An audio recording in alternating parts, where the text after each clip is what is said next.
அதுக்கப்புறம் அவர் ஆட்சி வந்தார். இந்த தாலூத்துக்கு பிறகு இறந்து போன பிறகோ அல்லது கொல்லப்பட்ட பிறகோ அல்லது இவருடைய வீரத்தை பார்த்துட்டு அவரை கூட ஒப்படைச்சோம். எப்படி வந்தார்னா சொல்லப்படல. ஆனா இந்த போருக்கு பிறகு தாவூது வந்து மன்னராகிவிட்டார். ஒரு சாதாரண படை வீரராக இருந்த தாவூது வந்து மன்னராக ஆகிவிட்டார்னா எப்படி ஆனார்னு கேட்டா, ஒரு விரட்டப்பட்ட ஒரு சமுதாயத்தில் ஒரு சாதாரண படை வீரராக இருந்த ஒருத்தர், விரட்டப்பட்ட சமுதாயம் ஒரு கொடியவனால் விரட்டி அடிக்கப்பட்டிருக்கு, அது ஒரு சாதாரண ஒரு படை வீரராக இருந்த தாவூத் அலைஹிஸ்ஸலாம் அவர்கள் அல்லாஹ்வுடைய நாட்டப்படி நாட்டில் ஒரு பரட்டி விட்டுருவோம் செகண்ட் தான், அல்லாஹ்வுடைய நாட்ட பிரகாரம் அவர் கையில ஆட்சியை கொடுத்துட்டான் என்பதுதான் தாவூத் நபியுடைய வரலாற்றுடைய ஒரு துவக்கமா நமக்கு கிடைக்கிறது. அவருடைய சிறுபிராயம் நமக்கு தெரியல, அவர் எங்க பிறந்தார்னு தெரியல, அவருடைய தகப்பனார் பேர் நமக்கு தெரியாது, சும்மா கிஸ்ஸாவில் எழுதி வச்சிருப்பாங்க. அவங்க அம்மா பேர் நமக்கு தெரியாது, தாவூத் நபியுடைய மனைவி பேர் நமக்கு தெரியாது, சிறு வயசுல என்ன பண்ணார் நமக்கு தெரியாது, ஒண்ணுமே நமக்கு தெரியல. அவர் திடீர்னு எங்க வர்றாருன்னா ஒரு சோல்ஜரா வீரரா வர்றாரு, ஒரு ராணுவ வீரராகத்தான் நமக்கு தாவூத் அலைஹிஸ்ஸலாமுடைய அறிமுகம் கிடைக்கிறது. வரலாற்று ஆதாரப்பூர்வமான வரலாற்று ரீதியாக ஒரு ராணுவ வீரராகத்தான் உலகத்துக்கு முதல்ல அவர் வந்து தெரிய வருகிறார், நமக்கு தெரிய வருகிறார். அவர் வாழ்ந்த காலத்தில் உள்ள மக்களுக்கு வேண்டால் அவர் மற்றபடி சின்ன பிள்ளைகளை தெரிஞ்சிருக்கலாம். நமக்கு எப்படி தெரிய வர்றாருன்னு கேட்டா ஒரு ராணுவத்தில் சாதாரண வீரரா இருக்காரு. இதுல நமக்கு 2-3 மேட்டர் இருக்கிறது.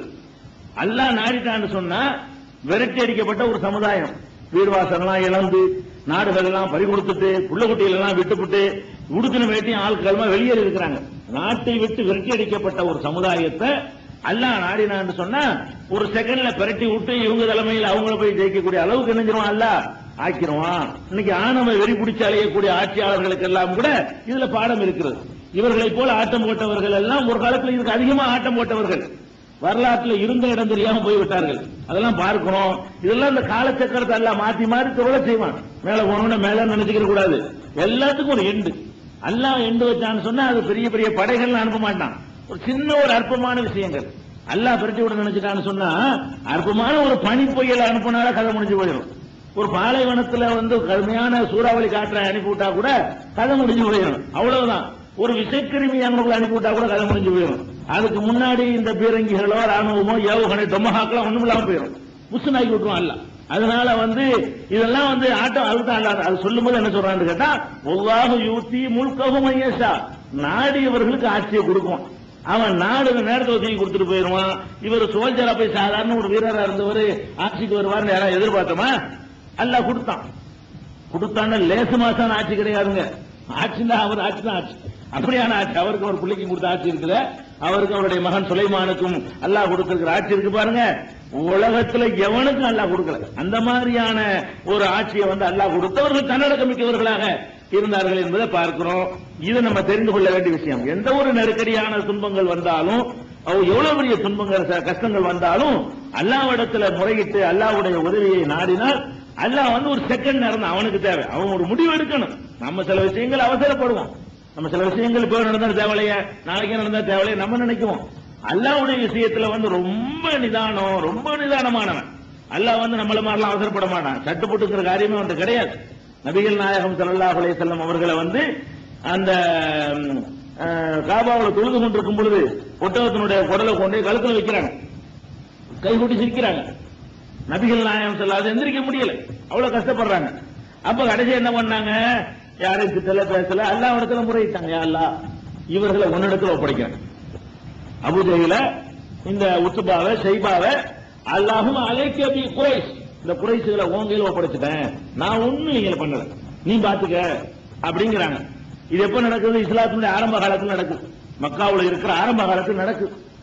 இவர்களை நீ பாத்துக்கன்னு சொன்னாங்கல்ல, நாளைக்கு பார்க்கல, நாளை கழிச்சு பார்க்கல, அடுத்த வருஷம் அல்ல பார்க்கல, அதுக்கு அடுத்த வருஷமும் பார்க்கல, அதுக்கு அடுத்த வருஷமும் பார்க்கல. அவங்க கைதான் வாங்கிட்டு இருக்குது, அவங்க கைதான் ஓங்கிட்டு இருக்கு, மேலும் ஓங்குது, மேலும் ஓங்குது, மேலும் ஓங்குது. எந்த அளவுக்கு ஓங்குதுன்னு கேட்டா, நபிகள் நாயகம் ஸல்லல்லாஹு அலைஹி வஸல்லம் அவர்களை ஊரை விட்டு விரட்டுற அளவுக்கு ஓங்குது.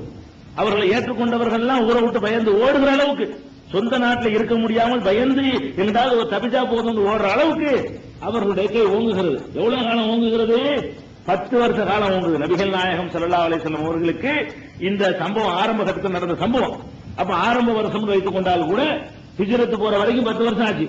10 வருஷ காலமும் அவங்க கை ஓங்கத்தான் செய்யுது. அல்லாஹ்வுடைய தூதர் பிரார்த்தனை பண்ணிருக்காங்க. இத்தனைக்கு இப்னு மஸ்ஊத் சொல்றாங்க, யாருடைய பெயரை எல்லாம் குறிப்பிட்டு நபிகள் நாயகம் ஸல்லல்லாஹு அலைஹி வஸல்லம் அவர்கள் இறைவா இவர்களை நீ பார்த்துக்கொள் என்று சொன்னார்களோ, அவர்கள் எல்லாம் பத்ர் போர்க்களத்திலே வேறற்ற மரங்களாக விழுந்ததை என் கண்களால் பார்த்தேன் அப்படிங்கிற. பத்ர் போர்க்களம்ங்கிறது ஹிஜ்ரத்துல முதல் வருஷம் நடக்கிறது. அப்ப கிட்டத்தட்ட 11 வருஷம். அல்லாஹ்வுடைய தூதர் அட்டாக் பண்ணவனுக்கு அல்லாஹ்வுடைய தூதர் வந்து யாருக்கு எதிராக பிரார்த்தனை செஞ்சுட்டாங்களோ அவங்கள கணக்கு தீர்ப்பதற்கு அல்லாஹ் எடுத்துக்கொண்ட டைம் 10 வருஷம் சொன்னா நம்ம என்ன நினைக்கிறோம், இன்னைக்கு அடிக்கிறான் யார விடுவோம், அல்ல அந்த திமிரு அதிகமாகணும். நசுக்கிறதுக்கு முன்னாடி அல்லாஹ்வுடைய வேலை என்னன்னு கேட்டா சனஸ்தத்ரிஜுஹும் மின் ஹைஸு லா யஅலமூன், அவர்கள் அறியாத விதத்தில் அவர்களை நாம் விட்டு பிடிப்போம். அல்லாஹ்வுடைய வேலையே அதுதான். மீன் பிடிக்கிறான்ல, மீன் பிடிக்க தூண்டில் போட்டு மீன் பிடிக்கிறான் பாருங்க. அவன் என்ன செய்வான், தூண்டில்ல அந்த மண்புழுவை மாட்டி அல்லது நவீனமா கிடைக்கக்கூடிய இறைய தீனிய மாட்டி தூண்டில போடுவான். மேல ஒரு மிதப்பு கட்டை ஒண்ணு மிதக்கும். அந்த கட்டையை தான் பார்த்துக்கிட்டே இருப்பாங்க. மீன் மாட்டினா கட்டை இழுக்கும். மிதக்கிறதுக்கு ஒரு கட்டை ஒண்ணு இருக்கு. அந்த மிதந்துகிட்டு இருக்கு. கீழே தூங்கிட்டு இருக்கும். மீன் பிடிச்ச ஆளுகளுக்கு தெரியும். அந்த தூண்டில போய் சின்ன பிள்ளைங்க இல்ல கிராமத்தில் உள்ளவர்களுக்கு தெரியும். அப்ப மிதப்பை இழுத்தவொன்னு என்ன செய்வான், உடனே வெட்ட மாட்டான். தூண்டி போடுறான், இன்னும் கொஞ்சம் விடுவான், இன்னும் கொஞ்சம் லூசு விடுவான். அது எவ்வளவுக்கு இழுக்குதோ அவ்வளவுக்கு அப்படியே விடுவான். அப்பதான் அந்த தூண்டில் போய் கரெக்டா உள்ள போய் மாட்டி வசமா உணவு கிடைக்குது, நமக்கு ஃப்ரீயா கிடைக்குதுன்னு சொல்லிட்டு என்ன செய்யும், அந்த மீன் வசமா உள்ள சிக்கணும்னு ஒரு வெட்டு வெட்டினான்னு சொன்னா முடிஞ்சு வச்சுக்கிறது. இதான் விட்டு பிடிக்கிறது. அல்லா என்ன செய்வான், விடுவான். இந்த புட்டி இந்த போ, இன்னும் கொஞ்சம் போ. அந்த வேலைகள் எல்லாம் நடத்திக்கிட்டு இருக்கிறான். அக்கிரமம் ரொம்ப நாளைக்கு நிக்காது. இப்ராஹிம் அலைஹிஸ்ஸலாத்துக்கு இதை விட கொடியவர்கள் எல்லாம் இப்ராஹிம் நபி சந்திச்சாங்க. அதுக்கு மேல கொடியவனை மூசா நபி அவர்கள் சந்திச்சாங்க. எங்க அவங்க எல்லாம் எங்க, எல்லாம் ஒரு டைம் வச்சு கொடுப்பான். சிலதை வந்து கொடுப்பான். என்னை மிஞ்சின ஆளில கடவுள நான் தான் சொன்னவங்க ஏன் தூக்கி போட்டாலுங்க உண்மையாகி ஆகிட்டான். அதனால இதெல்லாம் வந்து இந்த தாவூது நபியுடைய வரலாற்றில் இருந்து நம்ம பெற்றுக்கொள்ள வேண்டிய பாடம். இதே மாதிரி நிலைமைக்கு ஆளாக்கப்பட்ட மக்கள் மாத்திரம் இறையச்சம் உடையவர்களாக அல்லாஹ்வின் நம்பிக்கை உள்ளவர்களாக இருந்தார்களே ஆனால் இன்ஷா அல்லாஹ் அல்லாஹ் வந்து அப்படி பிளேட்டை மாத்தி திருப்பி போடுவதற்கு ரொம்ப நாள் ஆகாது. இதை நம்ம வழங்கிக் கொள்ளணும். அடுத்தது என்ன வழங்கிக் கொள்ள வேண்டும் என்றால், இந்த தாவூது நபியுடைய வரலாற்றிலே கிடைக்கிற இன்னொரு சம்பவம், போர் யுத்தம் இதெல்லாம் செய்வதற்கு வந்து ஒரு கவர்மெண்ட் அமைக்கணும். அரசாங்கம் இல்லாமல் யுத்தம் செய்ய முடியாது. ஒரு நபி இருக்கிறாரு, விரட்டப்பட்ட மக்கள் இருக்கிறாங்க, போர் செய்வதற்குரிய நியாயங்கள்லாம் அவங்களுக்கு இருக்கிறது. ஊரை விட்டு விரட்டப்பட்டிருக்கிறாங்க, உடனே அவங்க யுத்தம் செய்யல. நபி தலைமையில் கூட யுத்தம் செய்யல. எங்களுக்கு ஒரு மன்னரை நியமிக்கிறாங்க. அதை கேட்டுட்டு அல்லாஹ் ஒரு மன்னரை நியமிக்கிறான். மன்னர் நியமிக்கப்பட்டுதான் போரே அல்லாஹ் என்ன செய்யறான், கடமையாக்குறான். அதுக்கு பிறகுதான் அவங்க யுத்தம் செய்ய போறாங்க. அந்த ஒரு பாடத்தை நம்ம என்ன செய்யணும், இந்த தாவூது நபி வரலாற்றில இருந்து தெரிந்து கொள்ளணும். இது 2246 இருந்து 2251 வரைக்கும் நீங்கள் பார்க்கலாம்.